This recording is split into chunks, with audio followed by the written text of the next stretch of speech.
Hello, I am Radagast, and this is the Modwiz Merry Christmas Magi Melange. So, Merry Christmas to all of those of you out there who celebrate the holiday, and Happy Yule to all you pagany types, and just a festive, peace on earth kind of vibe for everybody else. So, I actually have some notes here, and you might, obviously the Magi. Let me get into the Magi part a little bit. It's part of the Christ mythos. And of course, a mythos is a story that usually has lots of truth in it, but taking it literally is usually not advised because it's an allegory. It's carrying messages and deep meaning and dressed up in stories. A story that you can tell around the fire as elders used to do. Campfires. And I actually have rolled myself a cigarette, which you might see me light up, which I usually don't do during any of my videos. I might not. It's just there for comfort. And so the Magi are kind of not only associated with the Christ mythos, but as people might know, I am a Gaian, Sophian kind of guy, and that's tied in a lot with the Gnostics. And the Gnostics also. At least the kind of like when you see Nag Hammadi, which are very recent Gnostic scripts, and they're obviously, we'll call post-Yeshua or Jesus narratives, because the perennial wisdom, or what the Magi represent, obviously they were already Magi, so obviously the Magian, or which we can kind of get where magic comes from, the Magian tradition predates the Christ tradition, at least, the Yeshua part of the Christ tradition. And let's see, do I have any reference here? Oh, yeah, so the Magi are part of the perennial wisdom. And so, really, the Gnostic or the Sophianic myth, also known as the fallen goddess scenario, as John Lash puts it, is really very, very old. And it's just kind of really interesting that, this being a Christian holiday, only because, although there are two branches of Christian, it's really the Western Christianity that is a big part of at least any of the audience I'm speaking to. If I am speaking to any of the Eastern Orthodox, it's a pleasure. So Merry Christmas. Okay, so let's get it. I just want to, I'm going to just kind of parse this out a little bit, and also even clear up my own like Sophian kind of concept, because I do. I think probably one of the greater extant books explaining I guess the creator metaphor is the Tao, and the Tao opens with the saying. The Tao that can be perceived is not the real Tao. The real Tao is unperceivable.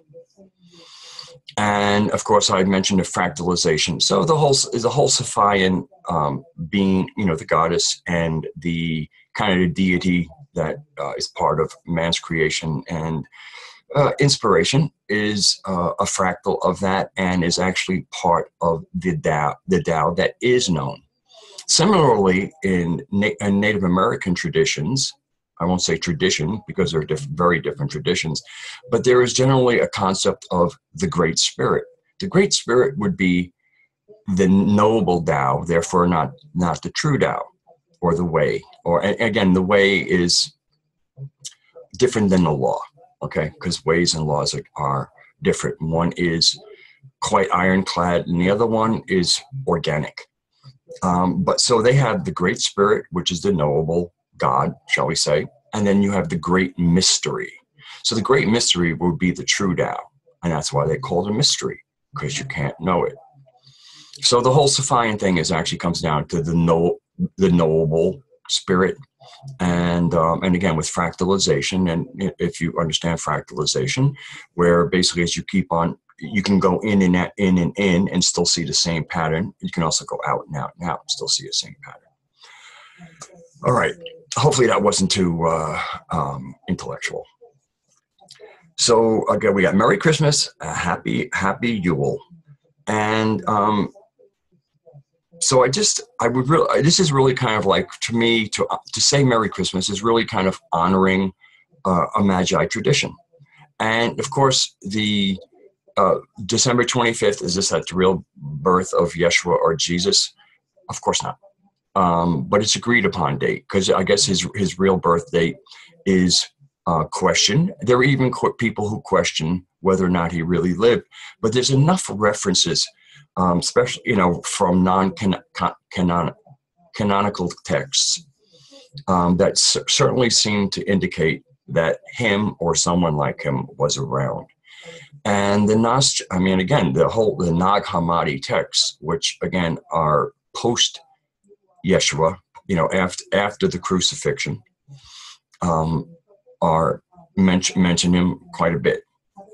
Of course, they all, there's all many arguments about, was he physical, was he this, and including also, was he crucified?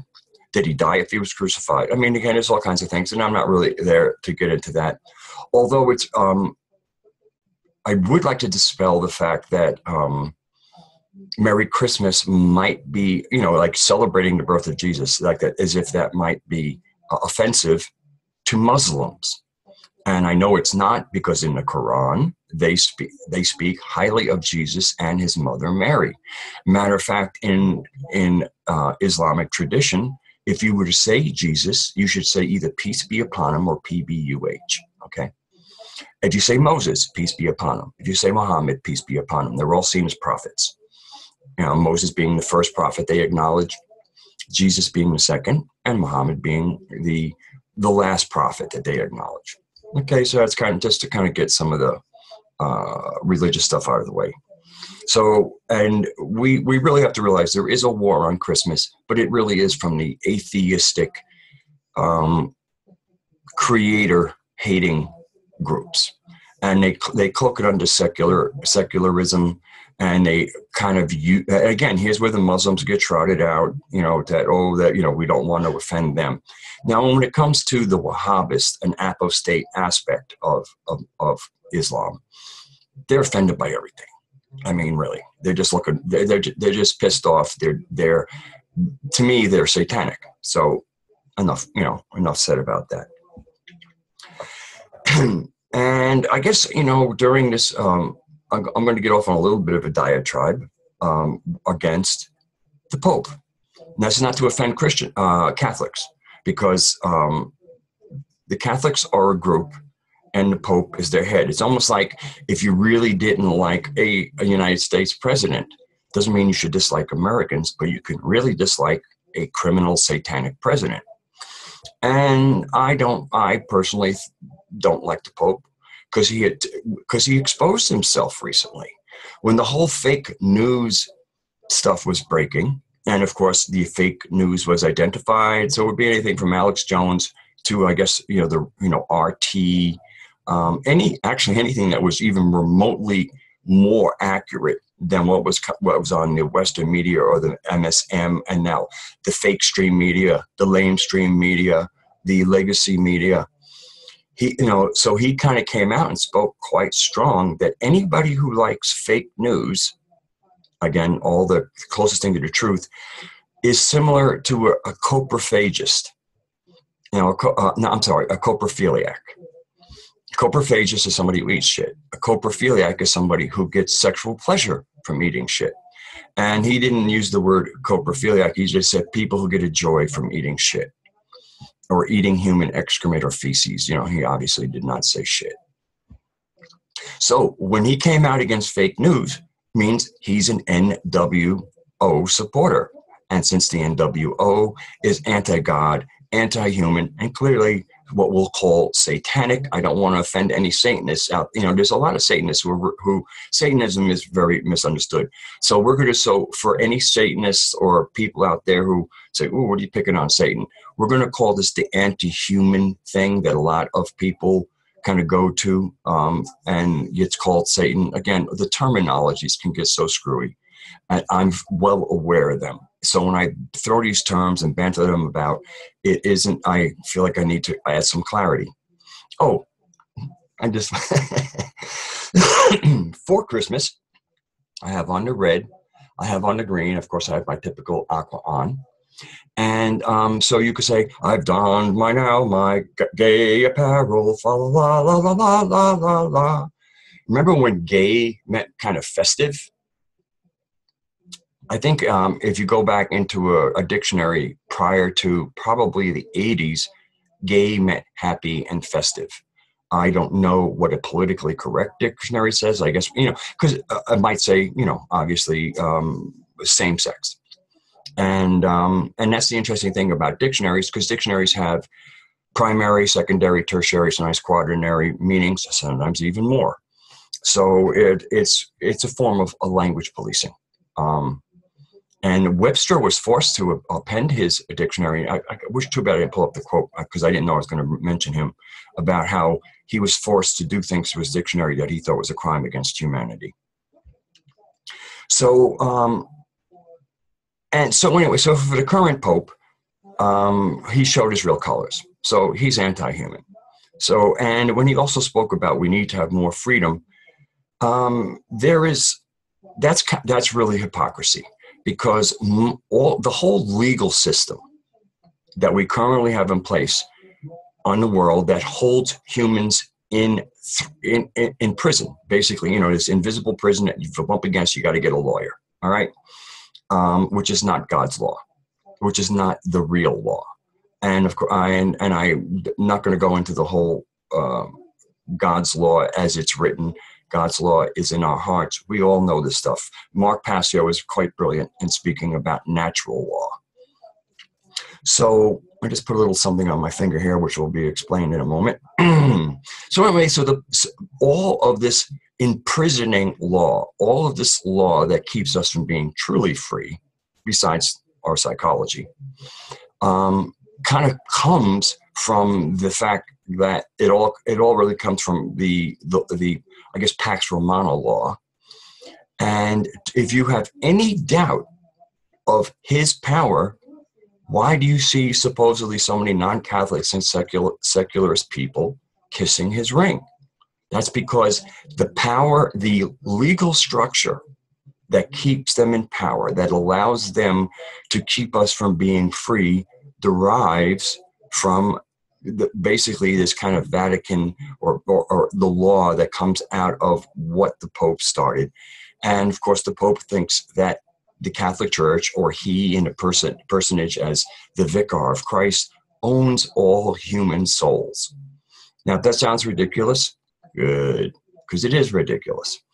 So, so the Pope has this whole tradition of people kissing his ring. And since I consider myself liberated and free, as far as in my mind and knowing where real law is and who and what my creator is, because again, we have fractality, and where I am in that this earth was created for us, and the earth is a common inheritance, so the earth is all of ours to share. For the Pope, now I put a little ring on my finger here, and I would like to ask the Pope to kiss my ring. So, and we have a lot, we could, again, moving forward, we could really clean up this planet. The Catholic Church has some really nasty history. I don't really, and I'm not into for all this history, because people like to hold the Crusades against the Catholic Church. Again, we don't have time machines. If they're not currently out slaughtering people and burning witches, then obviously they've changed a little bit. I personally feel that the Pope could rescind that law, but he hasn't. So that means that rather than burning us, we'll just die a slow death under these legal systems.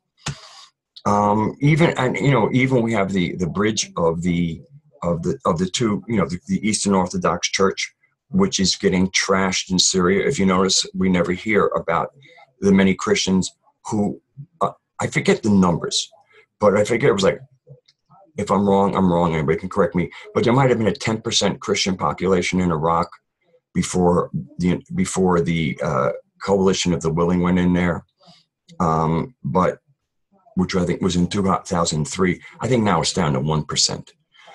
The birthplace of Christianity, okay? At least formalized Christianity, where Paul on the road to Damascus had the scales removed from his eyes, and he went from persecuting Christians to basically coming up with his own doctrine, which is still, which is in the New Testament in the form of his epistles. And that was on the road to Damascus. Oh, where's Damascus? In Syria. So really, the Christian church started in Syria.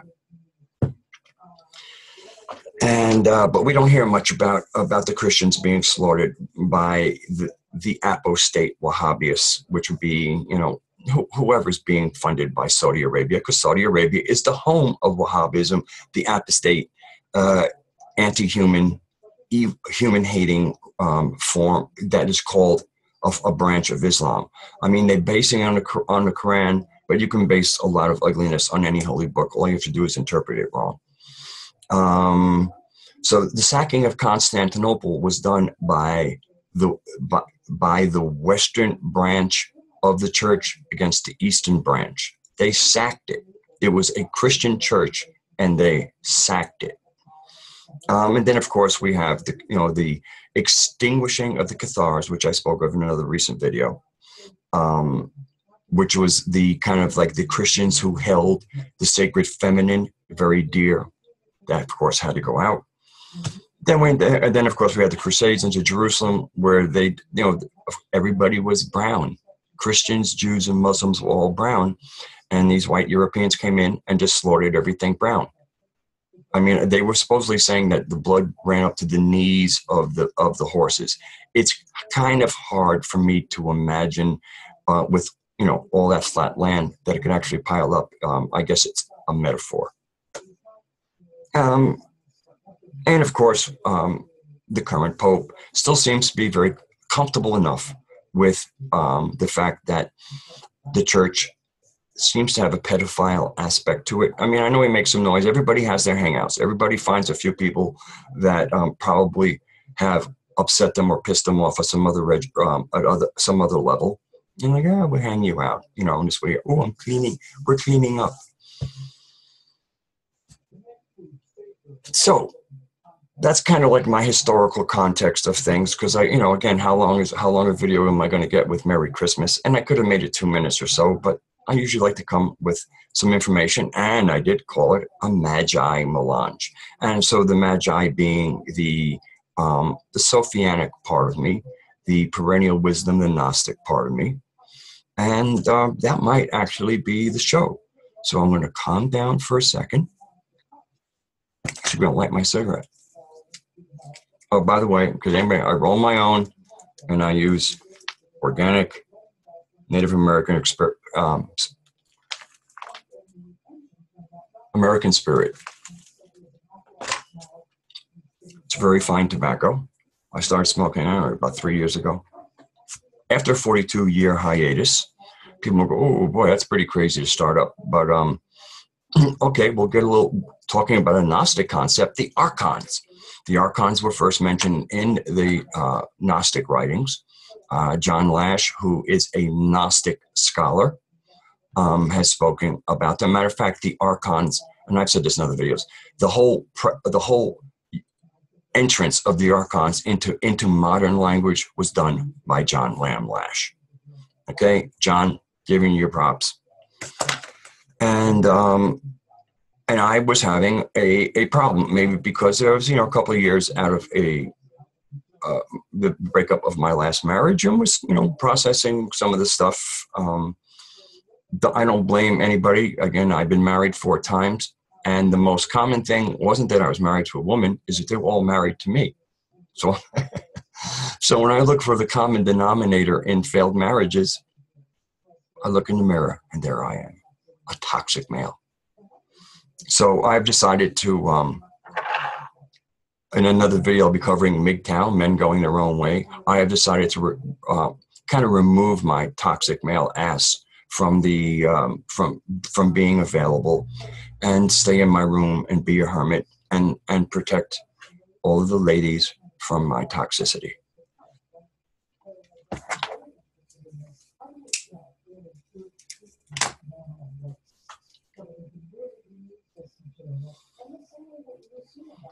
Now, of course, in Native American tradition, while I was quiet for a second, I released some smoke because the smoke carries prayers.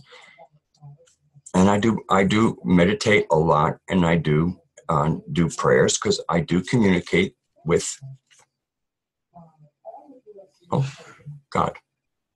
And and of course, if there's any of you out there who are into the goddess, I consider God to be a gender neutral term. I mean, it's also a male term, but when they speak of the gods in plural, okay, that includes both sides. So again, if we start splitting hairs over the gender of the creator, we've lost a little bit. It's not so much a gender; it's an energy. And again, we would definitely need to be more nuanced in our understandings. And that's why I end up speaking a lot, because I'll say something and then I go, oh my God, and that's one of the problems with language, because one of the things with language is precision. But a lot of times with precision, you end up getting narrow, so that or too broad. And then you kind of have to, you come speaking in white light terms, and then you got to break down the prism. So I really, to me, the most important, one of the nicest things that to me about Christmas is usually it's part of peace on earth. And for me, that's probably the best message I could share on this Yule time and this Christmas time, is that we hold in our hearts, we project into our futures, we say in our prayers that we want peace on earth. And let's take one of Jesus's most powerful message, and that's the message of forgiveness. To forgive is to drop your baggage. To drop your baggage enables you to move forward. And if we want peace on earth, we're going to have to forgive, so we can drop all the things, all of those umbrages, all of those issues that we have that serve as triggers. One of the greatest reasons to give people forgiveness is you remove triggers. And when we don't get triggered, we can stay on point. If we get triggered, that means we hit an emotion. These triggers are emotional triggers. These are not like intellectual triggers. These are emotional triggers.